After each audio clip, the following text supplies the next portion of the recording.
Buonasera, buonasera.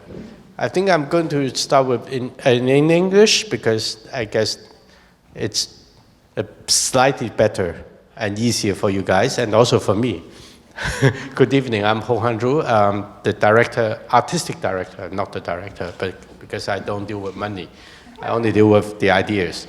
I'm the director, artistic director of this museum. Merci and welcome here. I guess we have a very international, very global audience tonight, which is quite exceptional in this COVID time. We have the American Academy, the French Academy, and the local international mass of arts. And of course, from London, from America, from everywhere. So welcome, it's fantastic. And also, I guess this is one of the first talks we can do it in presence of human beings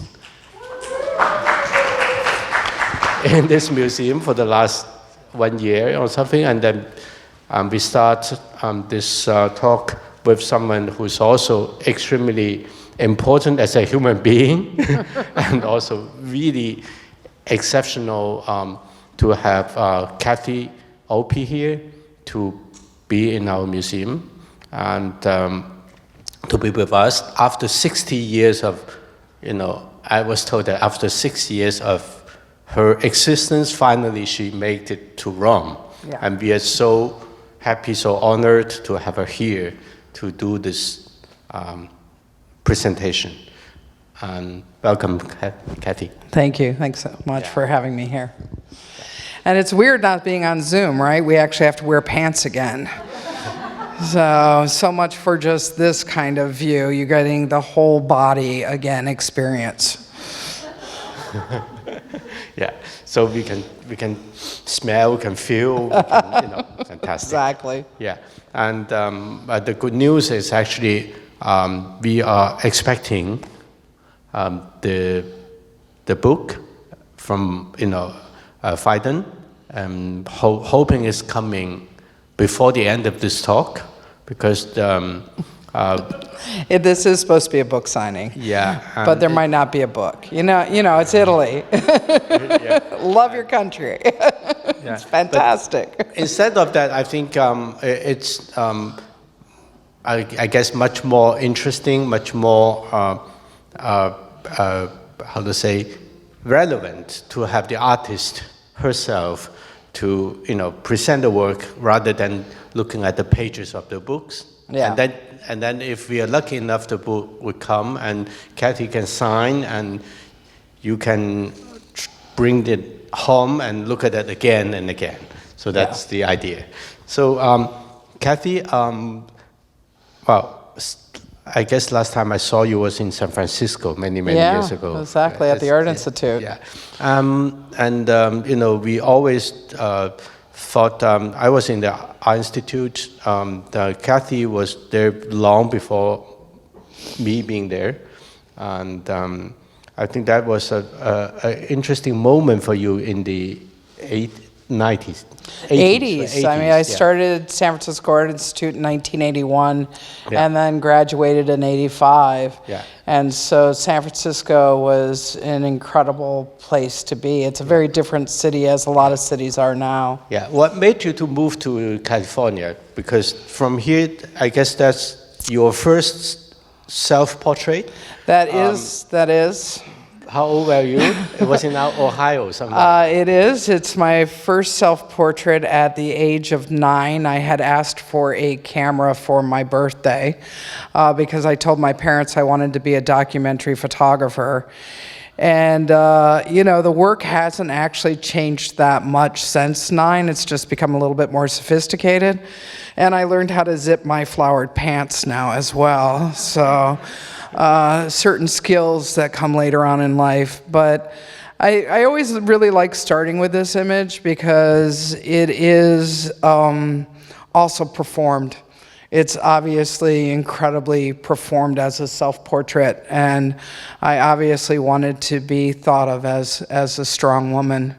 So, which was, different in 1971 in a certain way. But I moved to California actually when I was 13 to North County, San Diego, in a small town called Poway. And so I left Sandusky, Ohio for Poway, California. And but it did take me a while to find my way up to San Francisco. That was the time that the North and the South are two words, basically. Exactly. No, the North hated the South. They still do. Yeah. Still, still in San Francisco. It's still there. You don't talk about LA, right? It's still there. Yeah. Exactly. But I have a question about this particular image. The frame is so strange. For kids of that age, I think typically if you want to take a photo of yourself, you put yourself in the middle, in the center. Like many are still doing, we still tend to do a selfie, putting ourselves in the middle. And why do you choose such a composition? Probably because I really didn't know how to frame at that period of time, quite honestly. I had the camera on a tripod. You can also see that I didn't really know how to wind the film correctly in the camera either, because all of a sudden the line of where you're supposed to wind the film is visible and then cutting off one of my arms. But I would imagine that it was... I was probably trying to do something much more sophisticated than I was capable of, quite honestly. How did you did you print it at the time? Because I didn't print. I did, you take it to the store and you get it printed. My grandfather did have a darkroom in his basement. But I didn't go and print any of the photographs. And actually, I came about my negatives at San Francisco Art Institute. I found all my negatives from when I was 9. So I printed this at San Francisco Art Institute. This is a silver gelatin print in which I allowed the whole frame come in. So it wasn't until I was in the darkroom at the Art Institute that I actually started printing some of those first negatives.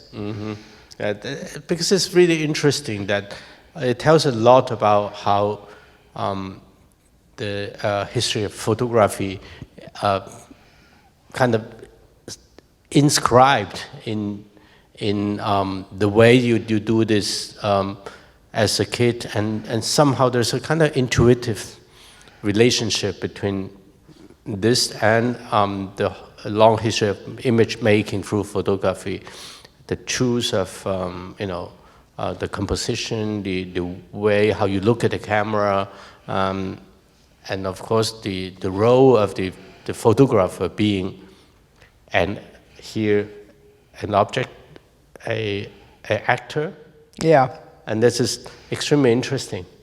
Yeah, and as I said, at 9, wandering around Sandusky, Ohio, I literally was doing photographs of my friends, portraits, which I've continued to do through my whole entire life. For some reason, I seemed to need to document every single fire hydrant and stop sign in the neighborhood. So I had a little Rouchet early on in me, and and I mapped out my neighborhood, and that's what I've really pretty much continued to do, throughout my life, actually. Yeah, for example, you just told me that you were doing something in here at the Vatican, trying to photograph.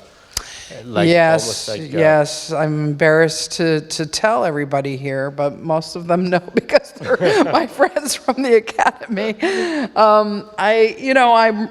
One of the interesting things about the theme of the American Academy this year is cities. And so the Vatican has always been a fascinating place for me because it's a city within a city. And the relationship to its own specificity of identity in terms of being the head of, the Catholic religion and what that means throughout history. And truly, honestly, it is my first time in Rome, but I don't think I've ever been in such an amazing city in relationship to how complicated the history is here and how it's represented to all of us.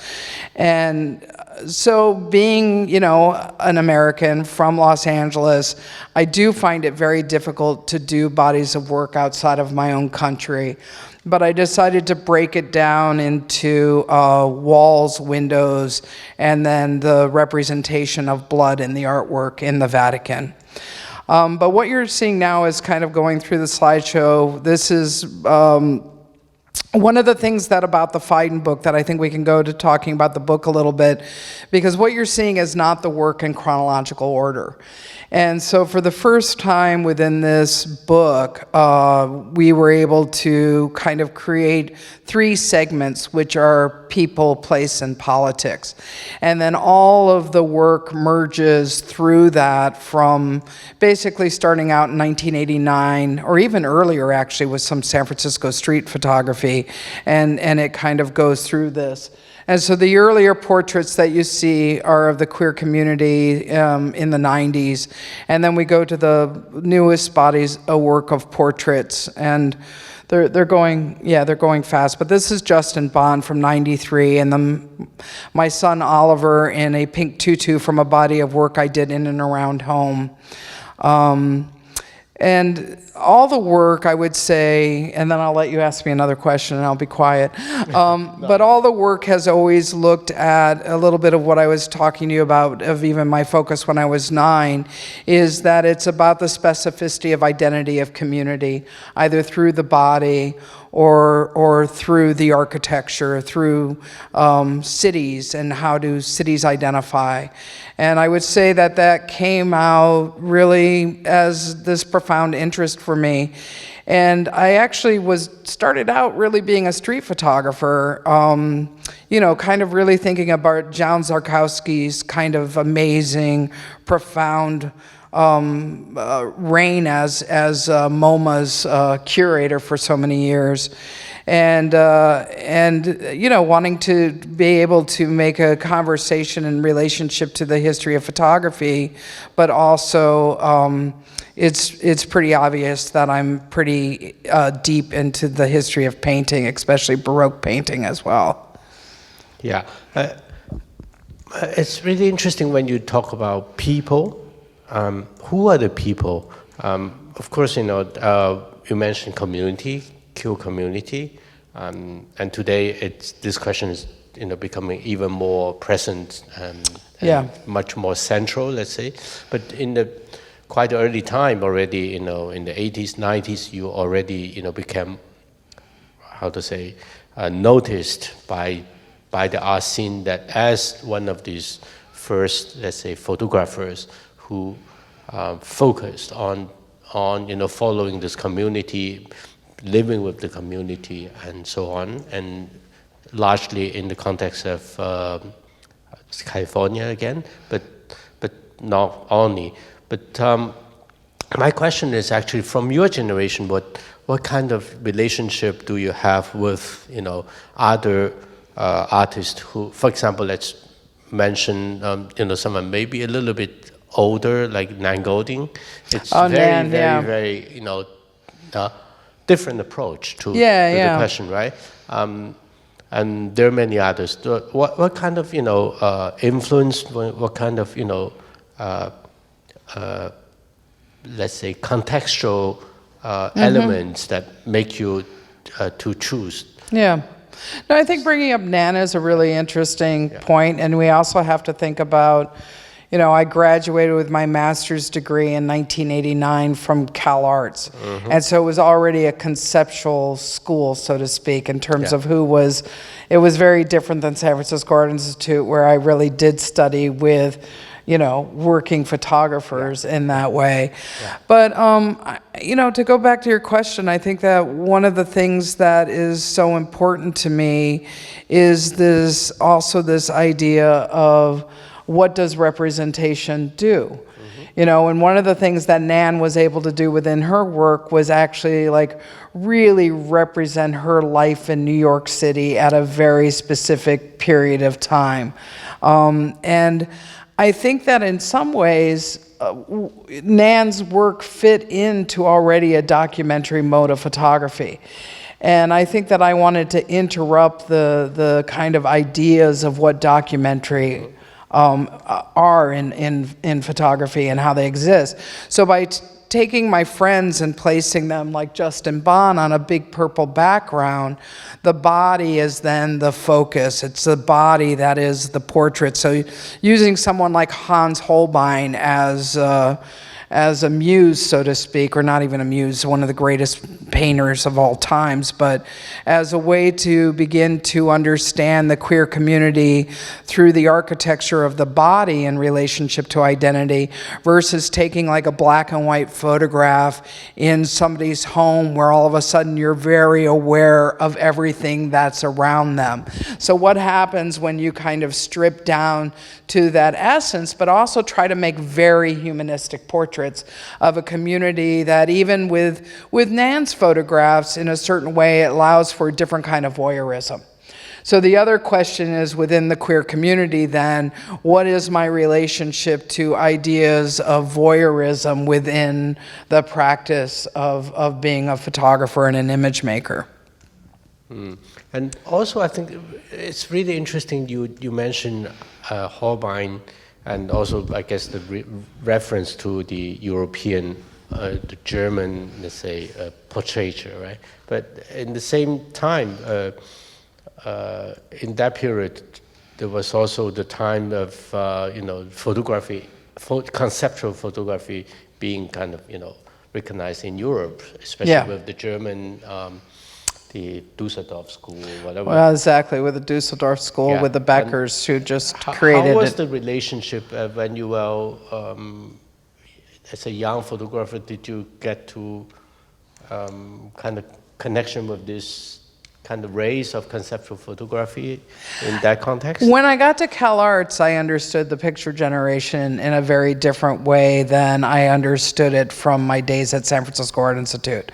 I mean, I was studying with Hank Wessel and Larry Salton, and, these are really people out of the Zarkowski School. Perkle Jones, was Ansel Adams' printer, so I learned an amazing amount of technical skills from him. But these were, there was CalArts in terms of the language, and also especially Alan Sekula being the head of the photography department, you almost weren't allowed to be a street photographer or that kind of documentary photographer anymore. It wasn't thought of as a school of thought. You had to be much more conceptual. And so I was always on this tipping point of that. I didn't really know exactly how to exist within that. And so instead of following that kind of discourse of the picture generation, I ended up just trying to still make images that I wanted to really look at that also represented my community in a different way than I had seen. And especially when you think about Mapplethorpe and in terms of the profound influence of Mapplethorpe in terms of especially, gay male culture and queer culture. One of the things that we were all used to was that the queer body was brought down to just being body parts. It wasn't the whole body. It wasn't the portrait. It wasn't, like Miggy and Eileen, where Miggy is pregnant with her twin daughters, in the swimming pool in Southern California for domestic. So we weren't used to actually gays and lesbians represented in this way that went beyond this kind of fragmentation of body parts that was always about kind of an arousal sexually, so to speak. And so I wanted to also kind of create an ability to enter the work in a different way. Yeah, you mentioned Alan. That is also really interesting because Alan was, actually I did one of his last shows in San Francisco with a French photographer, Bruno Serralong. We did a two-person show together. And then we did a project here as a homage to him. Oh, wow. Yeah, there was called the Utopia for Sale. We showed his film about the people working on the boat. Yeah, on the container. Yeah, and so whatever. But I think being with him, I guess there's, as you said, there's an influence of the kind of awareness of the political aspect, apart from the conceptual, and also the idea of the globalization in place, right? I guess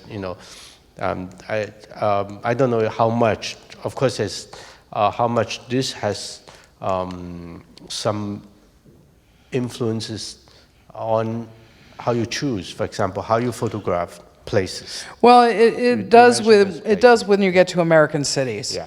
I mean, American cities and even, the freeway photographs or those other bodies of work that are really looking at a different kind of structure, or even swamps to a certain extent, which is newer body of work. American cities for me is about that kind of boom and bust and what happens around capitalism. And when I did Wall Street, literally 2 weeks as I was printing that body of work, 9/11 happened. And so I think that that's the other kind of profound thing about photography, is like I started making photographs because of Lewis Hine.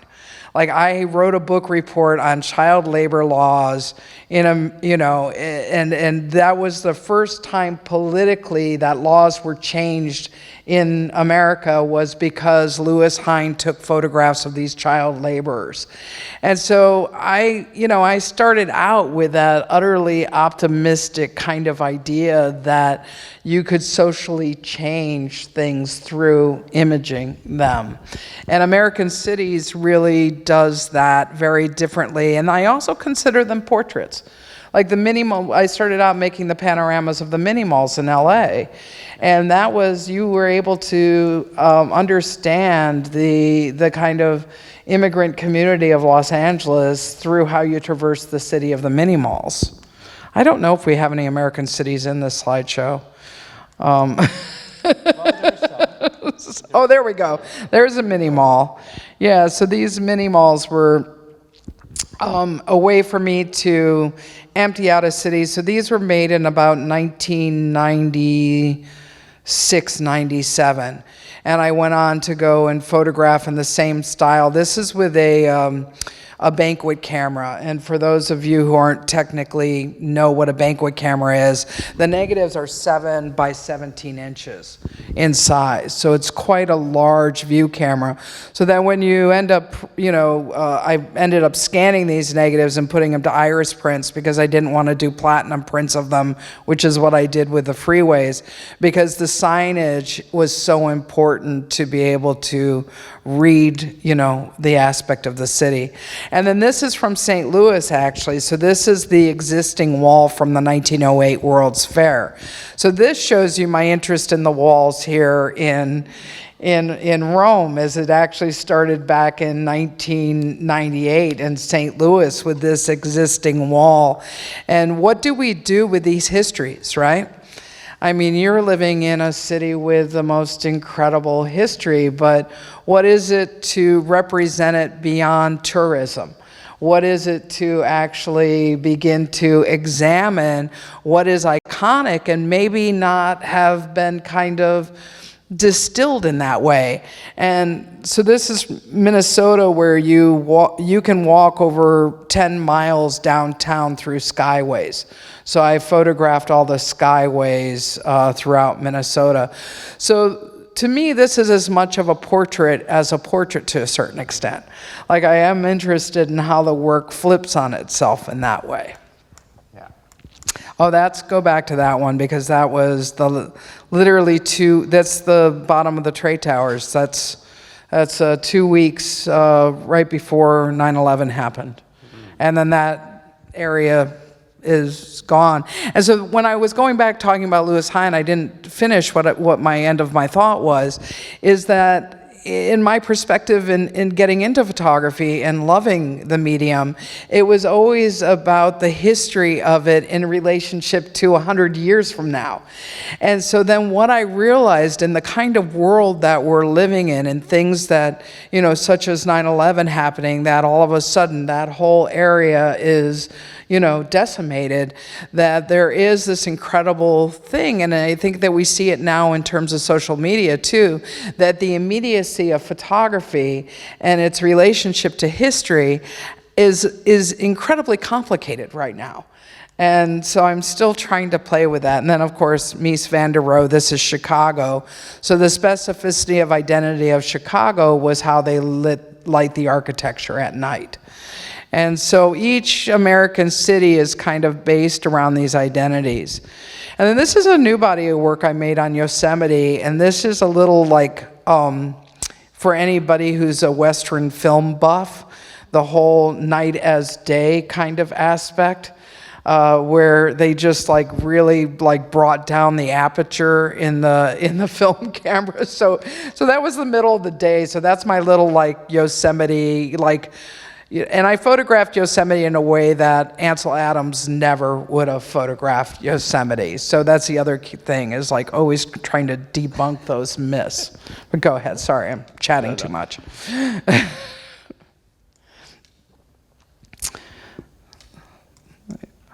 High school football. So American City, right?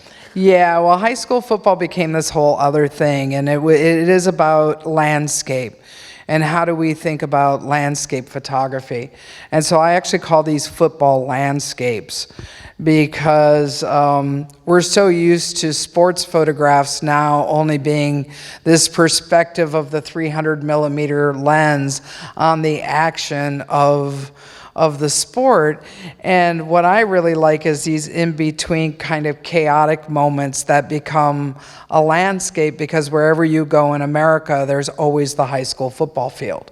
It is never void of the high school football field.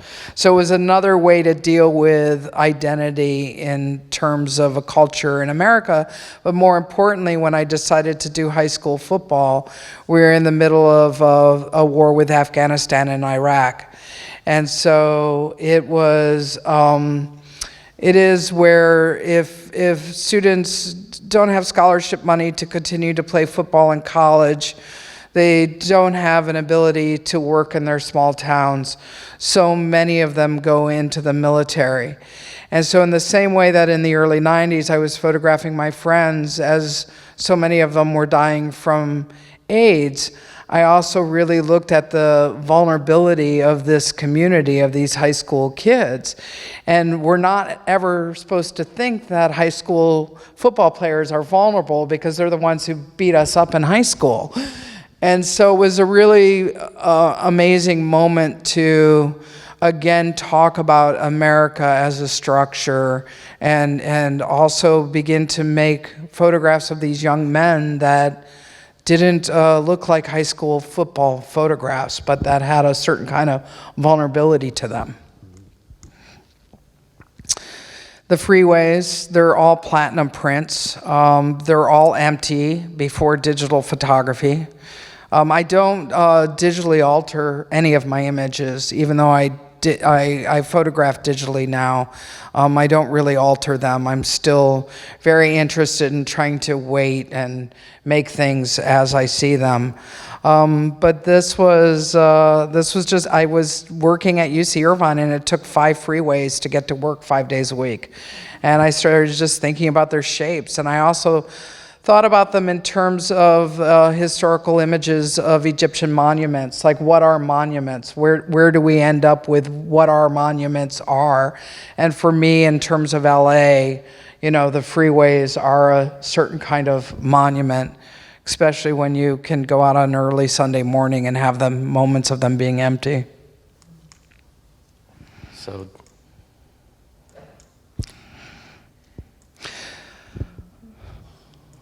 ice houses and surfers. Yeah, it's interesting that you somehow insert yourself into this. In the landscape? Well, this is a funny picture. It's in the book, but it's a very unknown self-portrait because it's in New Zealand. Yeah. And, you know, often when I find myself I was teaching at University of Auckland, and I had to chop all my own wood to heat the house in the winter there. And so I made a very lame video of me chopping wood where the axe gets stuck in the log, and I sit there and I wrestle with it for 5 minutes. And then because the video showed in the installation at the museum of my New Zealand work, I felt like I needed to actually do a heroic image of me as a wood chopper versus the failed wood chopper. Yeah. Actually, there's an interesting connection between New Zealand and California in terms of wood. Yeah, because actually, you know, the first house in California made of wood, the wood came from New Zealand. Oh, really? Yeah, there was a very famous story about that in the 19th century. I had no idea. Yeah. Because I was working in New Zealand for the triennial, they told me the story. And so New Zealand kept one of the so-called primitive forests, right? And that they brought the wood from New Zealand to California when California didn't really have that much wood. California always had wood. Yeah, but for example, LA, I'm not very sure. Yeah. That's so interesting. Yeah, it's interesting that they said there's a really interesting connection across the Pacific on that. I'm going to have to look that up. Now you've piqued my interest. Does the house still exist? I think they still have some connection, and also there's a lot of Pacific Island people living in California. Yeah, right? Yeah, definitely. And that was somehow related to that. Oh, okay. History. Yeah. Huh. But anyway, and then American cities with people this time, and here you can somehow feel that there's I don't know. I would not say the direct influence from people like Alan, but really this consciousness of, you know, social movement in the city. Yeah. Right? Shifting from the kind of focus on the body, the portrait, to landscape, and now back to the city. Well, I think that a lot of people were questioning my emptying out of cities.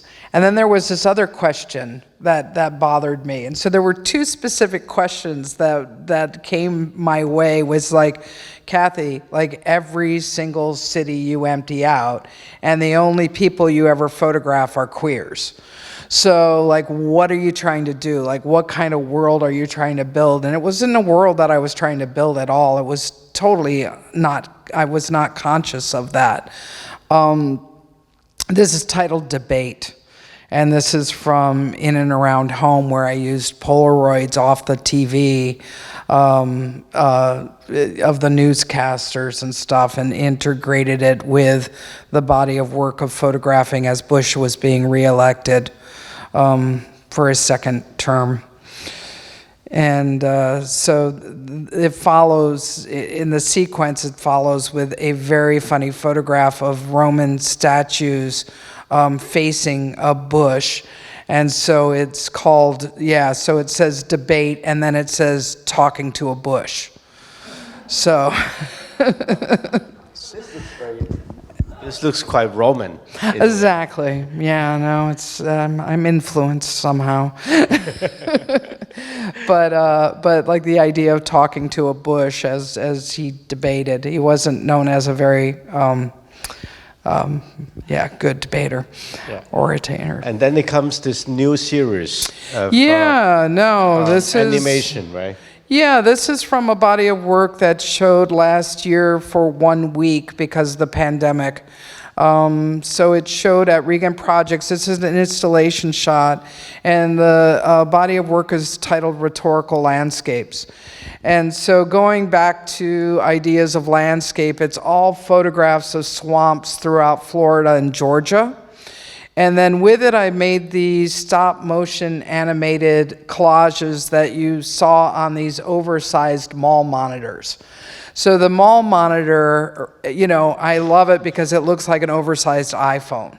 And I'm really, really interested and been doing a lot with photography in relationship to the fact that now we're just seeing all these images on this device of ours all the time, and we're taking images. So I made political collages kind of in conversation with the Bauhaus movement to a certain extent. And so the grid is all hand-painted. And then I hired an animator, actually, who just graduated from Cal Arts, and I kind of told her that Monty Python was a little bit of my inspiration for this, going back to Terry Gilliam's kind of stop-motion collages of Monty Python. So each collage deals with a specific moment that was happening politically within the United States, and they're quite satirical, and they're actually witty in the same way of like Talking to the Bush was trying to put some wit in. And so you have climate change, you have white supremacy, you have immigration. So each one of these circles of monitors is kind of like a modern Stonehenge to a certain extent. And then surrounding the gallery, you have these really, really detailed, incredibly beautiful photographs of swamps. So rhetorical landscape goes back to the rhetoric of Trump and what we had to go through for 4 years in relationship to drain the swamp, you know, and the kind of language that he used during the presidency. And so I basically cut from an incredible source of American magazines, from Country Living to Guns America to all of these, and then created these collages that get built. So the first thing you see is the blue paper, then the first movement happens, and all of the movements begin to happen throughout the building of them. And they're about 2.5 minutes long. They're not that long, and they loop on themselves. And it was a way for me to also, not only are we gonna lose swamps because of climate change, we're also not going to have magazines to cut out pretty soon. Like, there won't be that kind of physical collaging unless you print your own pictures and begin to collage that. So I'm also really interested in using things that are slightly known historically in relationship to how we think about art and art making, but then having them on these monitors then collapses that as well. I hope that explained that. Yeah, we are very lucky to see the work, because you said it was only show for a week, right? Yeah, it was just up for a week. Yeah, hopefully it'll have a life somewhere else. Elizabeth Taylor, this is from her house. As if anybody knows Elizabeth Taylor, she was an amazing AIDS activist. She was actually the first person to get Ronald Reagan to say AIDS. And use that terminology.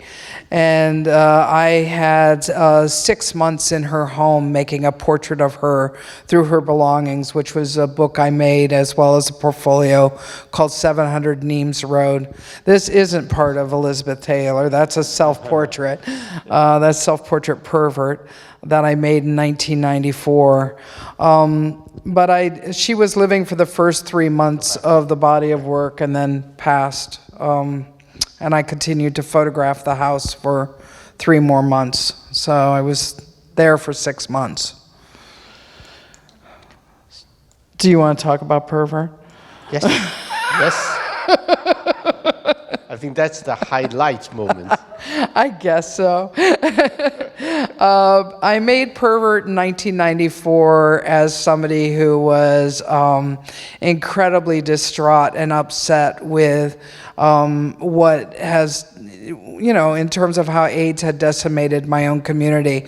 So this is my Holbein's Henry VIII image of my own body with Pervert cut into my chest by a very good person. I hope it's not as red on the monitor up there. So the needles were put in my arms through a professional piercer, and then the cutting, and then I used the hood because I wanted the identity to be on the body. So the relationship of language on the body, the identity on the body. And the first place this ever showed, and I hadn't really shown a whole lot as an artist in 1994 yet, a little bit in alternative spaces. So this was kind of the piece that really launched me more into an international recognized artist, and it was put in the 1995 Whitney Biennial. So I just had made it, and then I had to go home and I had to tell my parents that I made this. And that was a very interesting moment for myself and my parents. To this day, like when they did a big show of my work in the Guggenheim in 2008, my mom was standing in front of the portrait and a friend walked up to her and was just like, "What does this do to you?" And my mom's like, "It's hard, but I'm really proud of what my daughter did." And I thought that was the perfect answer. And it's hard for me. I usually keep the last APs of a number of bodies of work, and I kept self-portrait cutting on my back for myself, but the last edition of Pervert went to the Guggenheim so that they could have all 3 self-portraits together. But it's hard for the audience, and just so you know, it's also sometimes hard for me. But it was more about how people assumed who I was. That's what was hard for me. And by the way, how do you decide the size of the print? Well, 30 by 40, no, this was 40 by 50. I was printing everything myself. Yeah. So I printed all my own work in the darkroom, including all my own color. Especially for work like this, the presence of, the size. I wanted it not to be necessarily one-to-one, but to question that one-to-one scale. And this house is put next to Pervert in the catalog. Not in the catalog, in the publication, in the book, because it was put next to one another by the curator at the Louisiana Museum in Denmark for Sunshine and Noir, and I love that he picked those 2 pieces next to each other because they have so much to do with the same thing in terms of architecture and the body. And this is slightly romantic. Yeah, this is Pigpen and Julie Tolentino. Pigpen I've photographed a lot all through my work, as well as the character in the film, The Modernist. And this was, a blood kiss. So. Why you're so interested in blood? You told me that you're also working on the blood film here. Well, no, I'm taking pictures of of trying to find all the blood inside the Vatican Museum that's represented, because people are scared of blood, and I don't really understand when it's been such a huge part of history, especially in relationship to Christianity. So this fear of blood, of the body, and it all started out being blood because of AIDS. And so doing the self-portraits and having myself use the medium of blood was specifically because how fearful people were of blood in relationship to the AIDS epidemic. Now we're afraid of other things. We're wearing masks all the time. But I think that, one of the things that's so fascinating to me is that is again how symbolic it is, but that it's symbolic on many different layers. And then later on, when you see this portrait, for instance, one of the motifs of blood in relationship to this latter body of work is quite honestly because I'm a woman in menopause. And you bleed from the time you're 13 on, and then it goes away. And then what is blood in your body? And I think women have a very different relationship to blood than men do. And this is quite special. Yes, this is the theater that was designed by the architect Michael Maltzin for the film The Modernist. So what you see is the theater built inside of the gallery, and then the film is all horizontal images of this character who's an artist who starts to burned down modernist houses in Los Angeles as part of their art, and making a collage of the articles in the newspaper, as well as from Julius Schulman photographs and so forth. So it's a conversation I was having with Chris Marker in terms of making La Jetée in 1962. And the fact that La Jetée's fear, right, that fear is in relationship to nuclear annihilation, that we're all going to just get wiped out. And it's a really, really romantic story. It's a love story, so to speak.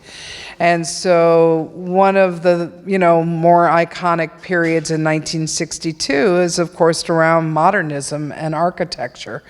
And this was supposed to be a utopic dream. So my question of fear is our fear in relationship to our positioning of nostalgia one of the problems in terms of how we actually see and look at things, and the fact that a modernist house in Los Angeles is never going to be an affordable house for anybody at this point. So the character sleeps in their art studio on the couch with a little blanket. Their studio has beautiful modernist furniture pieces that they were able to buy, but it's really this questioning of a sense of the utopic dream in relationship to modernism and the failure of that. Actually, it's also interesting that being in Los Angeles, well, there's a Hollywood industry, film industry, right, that with the whole set of spectacular way of living and so on. You choose to kind of have a conversation with the opposite of that industry. Yeah, they're black and white photographs that move in a... And also, Chris Marker represents the opposite to the Hollywood culture of It's film. not a blockbuster. It's cinema. Yeah. Although there's burning of things, you don't see any real explosion. You do see flames, but that's about it. And they're in black and white, so how thrilling really are they? So this was what started the last body of work that, this is actually in the Phaidon book. We were able to get kind of right up to the moment within the work, but I've made a new body of work called 2020, and this is the beginning of that body of work. And so when George Floyd got murdered, and everybody took to the streets in Los Angeles, as well as they did throughout all of American cities, in terms of that murder by a police officer. And under the years of the Trump administration, it made sense for me to go back out and start doing photographs of the demonstrations. But this is the Women's March, actually. This is the day after Trump got elected. And so you were asking about the kind of going into the streets again, and I didn't really finish that answer to that question, but I can now. So after emptying out all of these cities, I was really interested in also the same way that I call a football landscape a landscape, that these are political landscapes.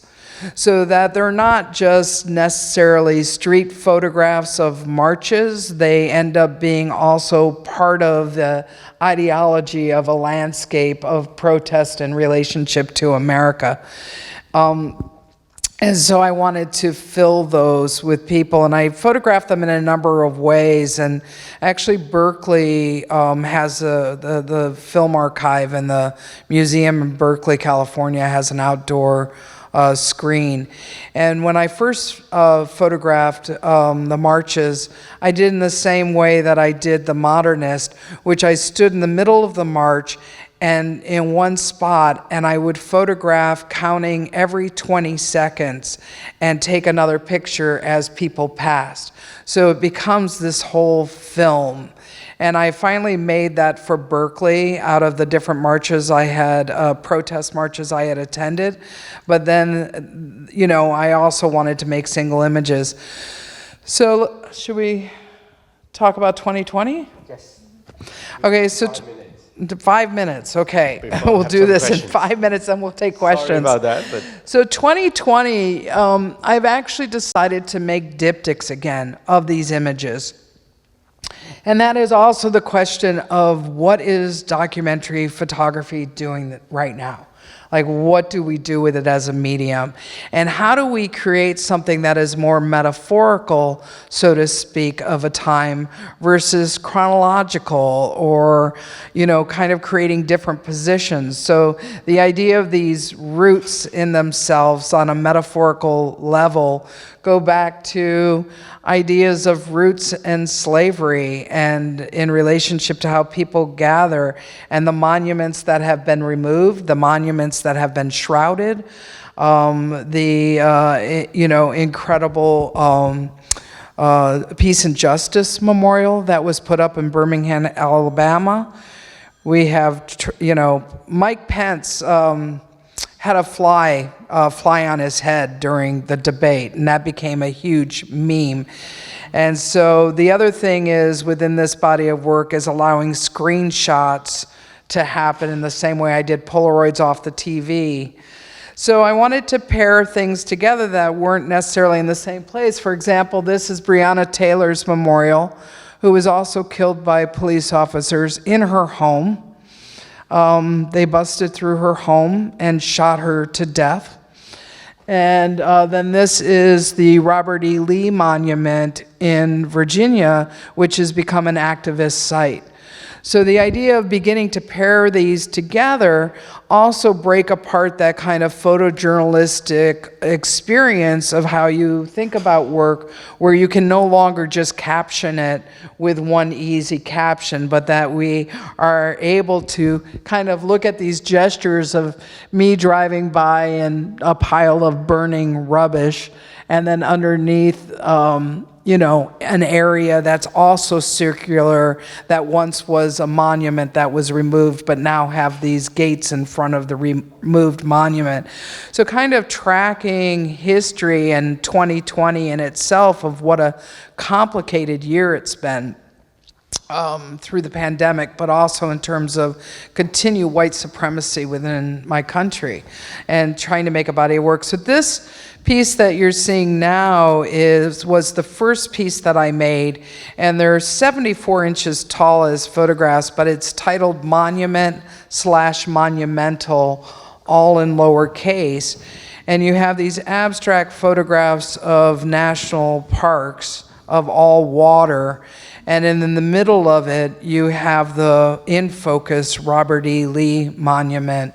And so one of the things that this piece is trying to do is more of a poem of the movement for me. I really think of it as a poetic gesture in terms of how these images begin to fit together, and that it's not necessarily only in relationship to ideas of documentary, but it's metaphorical, how what water represents in terms of rebirth, the fact that the images are abstract of nature, because do we have any connection to nature anymore as a species? What is that? What is our relationship to these monuments? Do we now remove this monument that has now become an activist site? Or has it been transformed enough that we actually leave it? And so these are all the kind of questions I think that upon ending and wrapping this up, but the questions that have been pervasive to me in relationship to spending the last entire life, so to speak, with a camera. So I'm 60 now, and I started when I was 9, and I guess I'll keep continuing, hopefully, if I'm lucky enough. So thank you for having me here. No, it's... Well, and if anybody has any questions, it's a monumental moment for us as well. I mean, as I said, this first talk in presence of the audience, and also finish with a monumental work on monument. I think it's really great. And I think we have a few minutes for questions. Another 5 to 10 minutes. And if you guys don't have any, Yes. it's cool too. So. Just a moment.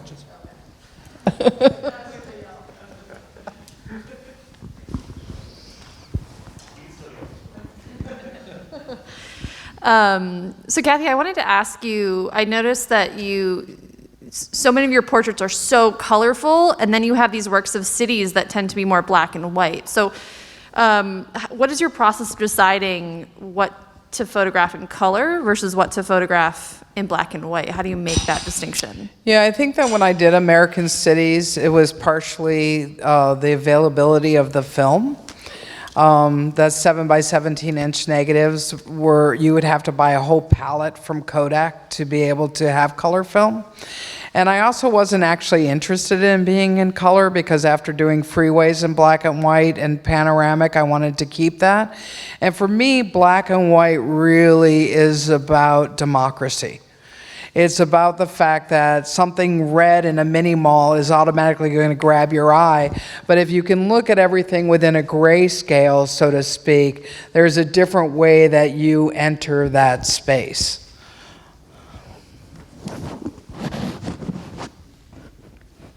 More questions? Yes. Yeah, I have a question about the Reagan projects. That's an interesting installation for me because I'd like to know, do you think of that as an individual piece, as a holistic piece, or is it composed of several different pieces which are then read?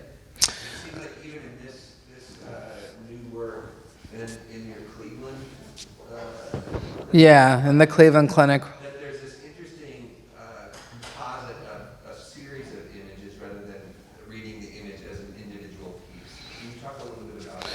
Yeah, I mean, I really like to work in series and try to make one piece. Gallerists don't necessarily like you to do that. That's much more difficult. So I've worked my way around it in terms of that 2 editions have to remain as a full edition, and so that can be connoted that I wanted it that way. The Michael Maltson Theater is only 2 editions. So LACMA bought it with the film, and so that, you know, they haven't reinstalled it yet, but they bought basically the architectural plans. You couldn't keep the theater. It was up and then it got, you know, torn down. But the plans are very specific of how both Michael and I wanted it. And so those, I do view those as important to keep together. I mean, in my mind, every installation that I do, either for a museum or for a gallery, is every single component is important in relationship to how the work relates to one another. But by no means do I have the expectation of that existing outside of it because of just, you know, you have this opportunity to have a space and you just go for it. And it's really, like, I love installing shows and I love to think about installation. So.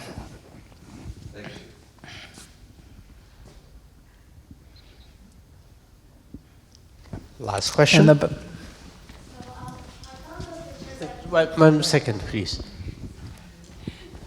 Grazie. I found those pictures that you took of the old LA. I think it was old Chinatown or Little Tokyo, because I just recently moved from Los Angeles, actually, coincidentally.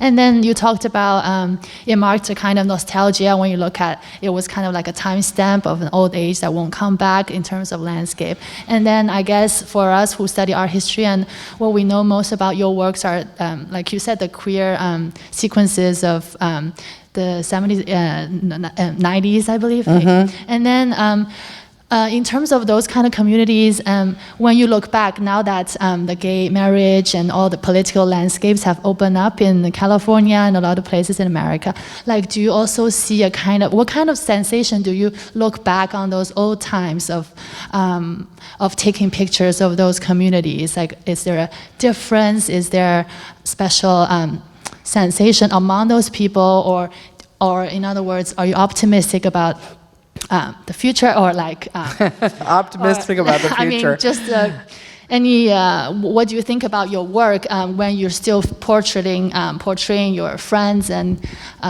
families, or like in those communities now? Yeah, I would say that on a personal level, me in terms of myself, even though I might want to try to debunk nostalgia, I'm a little bit of a very nostalgic person. I like to have things of memory around me. You know, it's like important that I have things of from my dad, you know, around me so that I can look at them like how I would look at them on terms of his dresser or something, and those kinds of memories. And I think that photography has always been something that you get to have a place to put your memories, quite honestly, in the most simplistic way. But it's hopefully what you try to do with it goes beyond your family album, you know, and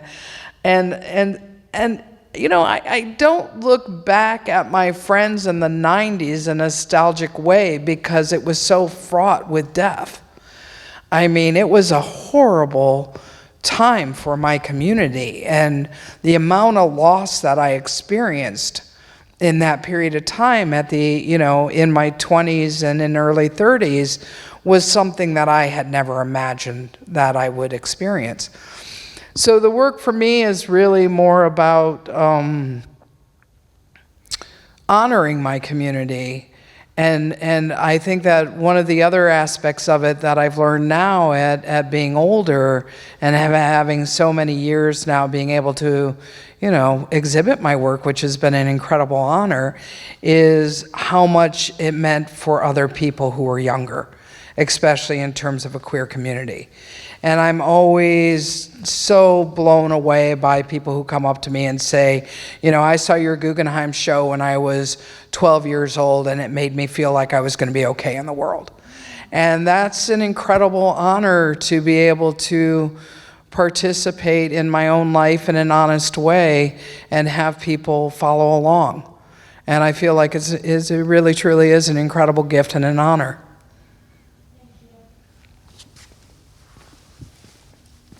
Are we good?